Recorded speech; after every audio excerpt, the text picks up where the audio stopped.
আজকে আপনাদের আমি দেখাবো মৌরির জল। গরমকালের জন্য খুব ভালো। এই যেটা মৌরি, এটা মৌরি, আর এটা হচ্ছে তাল মিছরি, দুলালের তাল মিছরি।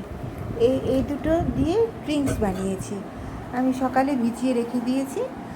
এটাতে 3 জনের জন্য বানিয়েছি, তো 3 চামচ মৌরি দিয়েছি আর পরিমাণ মতো তাল মিছরি দিয়ে জলে ভিজিয়ে রেখেছি। এরপর আমি এতে বরফ জল দেবো, দিয়ে ছেঁকে সবাইকে দেবো। মৌরি আর তাল মিছরি এটা পেটের জন্য খুব ভালো, গরমকালে এটা খুব ভেরি গুড ড্রিঙ্কস, ওই জন্য এটাকে আমি বানিয়ে রেখেছি। এরপর দেখুন মৌরিগুলো ছাঁকনি দিয়ে ছেঁকে নিলাম, আর এই যে জলটা একটু বরফ জল মিশিয়ে দিলাম। খুব ভালো লাগবে খেতে, এত আরাম হয় না, পেট ঠান্ডা থাকে।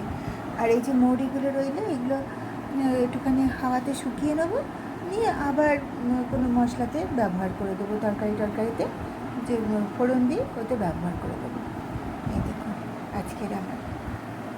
আর এই যে তাল মিছরি আর এই যে মৌরি, পুরো 1 প্যাকেট পুরো ভর্তি কিনে নিয়ে এসেছি, পুরো ডাব্বা পুরো একদম ভরা। করে দেখবেন, খুব ভালো লাগবে খেতে।